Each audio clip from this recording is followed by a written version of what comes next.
In Hawaii, family, or ohana, means everything. It's family, and in Hawaii, family is number one. Family is more important than anything else.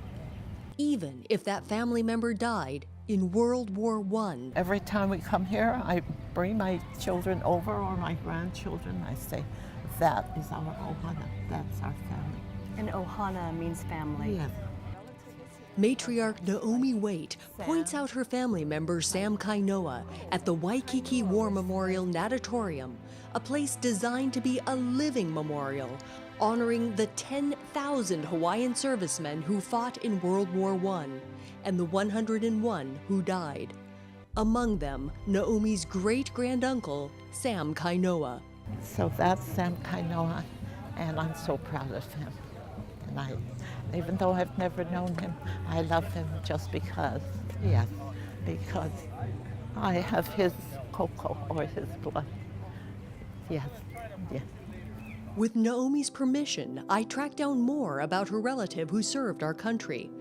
Sam Kainoa's World War I draft registration card from 1917 says he was born in 1891, describes him as short, stout, with brown eyes and light brown hair.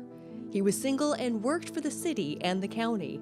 This document from 1918 says Sam Kainoa served as an Army private in Lima Company, 1st Hawaiian Infantry, National Guard.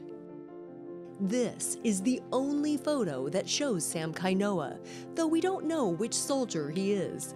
The National World War I Museum in Kansas City says it was taken between 1917 and 1918, when Sam Kainoa's 1st Infantry served at Schofield Barracks. The National Archives in St. Louis says, unfortunately, the rest of Sam Kainoa's military personnel files for World War I were destroyed in a fire in 1973. Sam Kainoa died at the Fort Shafter Hospital of pneumonia in 1918. He was only 27 years old. And according to these quartermaster notes, shipping his remains to his sister, Naomi's grandmother, cost the Army $3.40. Do you have any place else that you can go to remember Sam, your family? No. And only what we have on paper. These are treasures for us. So at the War Memorial Natatorium, Naomi passes down their family's oral history to her 9 children and grandchildren. For me to share that with all of you, and I'm so proud of him because he served our country, the role of honor, and all of these men did too. 101 local guys that served in the war, served their country for us and for our country. Naomi's oral history may soon be all that's left because this War Memorial Natatorium is in danger of being demolished. Naomi's son, Frank Waite, Sam Kainoa's great-great-grandnephew, who's on the board of the Friends of the Natatorium, explains. This Waikiki War Memorial Natatorium behind me was built in 1927 and was closed in 1979. It's been closed ever since. So as far as the mainland audience, we hope that none of their memorials ever get shut down, for that matter. And if it does, we hope that they will also stand strong and stand firm on renovating a beautiful place such as this. When the city of Honolulu closed the aging natatorium, which is owned by the state, decades of local political fights about preserving it ensued. Basically, it comes down to money. The city doesn't want to pay the millions it says it would cost to repair and reopen the site. Numbers which Betsy Merritt with the National Trust for Historic Preservation disputes. There are no other communities in the country that are even contemplating demolishing their World War I memorials. In terms of its function as a memorial to honor those who served in the war, it really should be preserved. And we hope that we can persuade the city to change its mind and that it can be done in a way that's comparable in cost to what the city is thinking it might do. Honolulu Mayor Kurt Caldwell declined to be interviewed on camera for this story, but his communications director emailed me this statement. In it, the mayor proposes moving that archway, just the wall, across the street to where the rock with the plaque is. The mayor says that this would cost about a quarter of what it would cost to actually restore and rebuild the natatorium. But the natatorium itself would still be demolished. But this still does not sit well with families of veterans who fought and died in the war. The archway is just the entrance to the memorial. The memorial is the pool itself, and we want to preserve the memorial, and that is the pool, the 100-meter by 40-meter saltwater pool. So it's the entire area here is in a way sacred ground and is the war memorial. Yes, yes. It may sound like just a local issue, but the National Trust named the War Memorial Natatorium as a national treasure.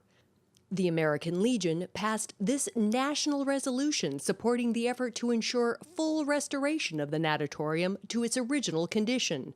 And the National Association for Uniformed Services, which is the service members' voice in government, says any other course of action would be a failure to honor and an insult to the memory of our military warriors. But, as Betsy Merritt of the National Trust tells me, that's not all. The United States World War I Centennial Commission has recognized the extraordinary significance and uniqueness of this place because of its unusual connection to local culture, the swimming culture in Hawaii. And so they have written a letter to the governor talking about the importance of preserving it. Then Governor Neil Abercrombie never responded to this letter, which was also sent to Mayor Caldwell. He didn't respond to the letter either. I reached out to newly elected Governor David Ige's office. His communications director emailed me that the governor has not stated a position on the natatorium.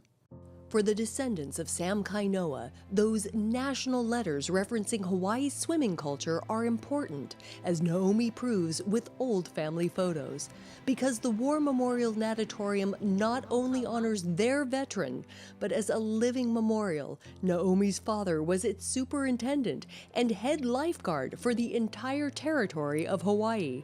Did you swim at the natatorium? I didn't know how to swim. You didn't know how to swim. I'm not supposed to say that because my father taught thousands of people how to swim. He said, don't ever tell anyone that you don't know how to swim. That I did, but I did go in the pool.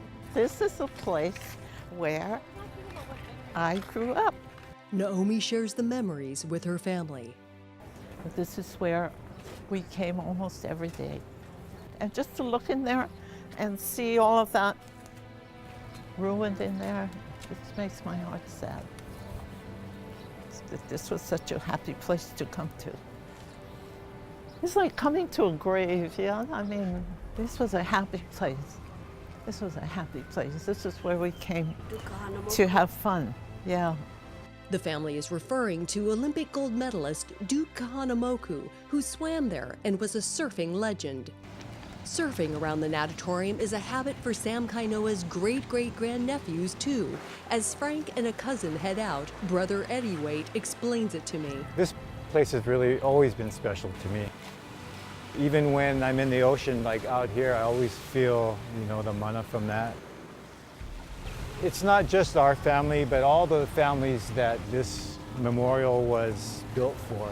It gives them a place where, they can come and honor their families. Sam Kainoa's descendants and combat veterans such as Major General Darrell Wong, who retired last year as Hawaii's Adjutant General and also used to swim here as a child, tell me that they worry that the meaning of what the natatorium represents will be forgotten in all the local political fighting. As you looked at some of the names there, and Hawaii was a territory at the time. These people did not have to go. I don't know if it's the warrior ethos of the Hawaiians. As you know, back then it wasn't easy. You had to go on a boat all the way to England or to Australia to join and to partake in World War I. Because Hawaii has so much veterans, 1 out of every 10 is a veteran. To me, everything that we have that represents what is Hawaii, what is veterans, and this represents everything. This represents the history of Dukanamoko. It represents a place where everyone comes and gathers and enjoy as family. And then also in the end, how it can mean something very deep, as you say, to this family who this is the only place that they can honor their deceased veteran.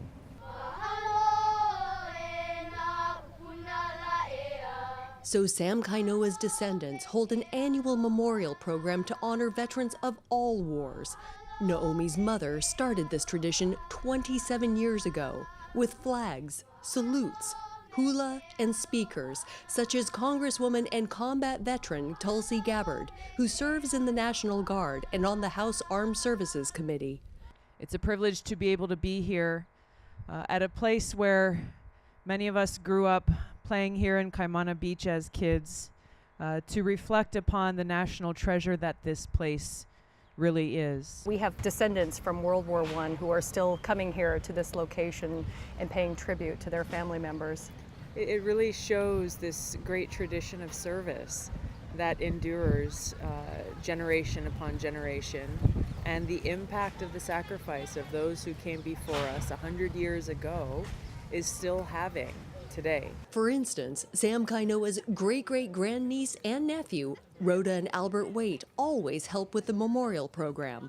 Started off doing this because my grandma told me to, not knowing the whole story to it all. It was for family at first, but now my appreciation is to the veterans and having some place to remember them, having some place to honor them. And then every year when I come and I listen to the speakers, and it just became more of a, we need to have this place here to remember all the people that contributed to this country. This is the way I kind of honor the military more. Because I think the stories of the families that you're talking to, I think there are many people all around the country who will be able to relate and appreciate. When people see this story, what can they do?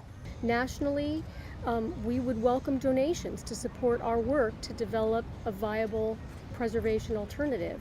And we have a website called savingplaces.org, and there's a specific page for the natatorium, the Waikiki Natatorium here, and that's one way for people anywhere in the country to donate to support our work to protect this place. Retired Navy Command Master Chief Mo Radke is president of Friends of the Natatorium. Let the governor know, let the mayor know, governor of the state of Hawaii, the mayor of the city and county of Honolulu. Hey, what are you doing out there? It's a World War I memorial. Fix it. It's the right thing to do, and we all know it's the right thing to do, so we should do it. With all this new national attention focusing on the situation, the city and county of Honolulu sent this letter to stakeholders such as the Friends of the Natatorium about a delayed environmental impact study. The letter reveals the need for the city to conduct additional analysis of existing alternatives. Moreover, the city's consultations with the state's Historic Preservation Office suggest that inclusion of additional alternatives may be required. I think when you look at places like this beautiful natatorium, when you look at the memorials that we have in Washington, D.C., and in so many other parts of the country and around the world, these places need to be treasured in memory of those who sacrificed. It's important to remember what they fought for and what we must remain vigilant in continuing to fight to preserve. Meanwhile, the World War I descendants don't want Sam Kainoa's memory to get lost in all the noise. So Naomi, her daughter Rhoda, and grandchildren write Sam Kainoa's name on a lantern. 42,000 people attend the Lantern Float Hawaii ceremony to quietly remember their lost loved ones with dignity. For Naomi, this is a moment of private reflection about Sam Kainoa. It is also a precious shared experience. How important is this? Very important. I wanted my kids to have a connection to this so that they can pass it on to their generation. And so Sam will always be known by our family. I honor him. It's a wonderful feeling to be able to honor him for all that he has done, not only for us as a family, because he brings us together, but for our country. Sam Kainoa's descendants worry that family memories like these may be the only way left to honor their World War I veterans if the city prevails in its demolition plans. Our great-great-granduncle's name is listed on that plaque, along with 101 other men and women who fought and died in World War I. Memorials are built to remember those and to keep memories alive. We don't want to be the first state to ever tear down or demolish a memorial. At the War Memorial Natatorium, Alex Quade, Honolulu, Hawaii.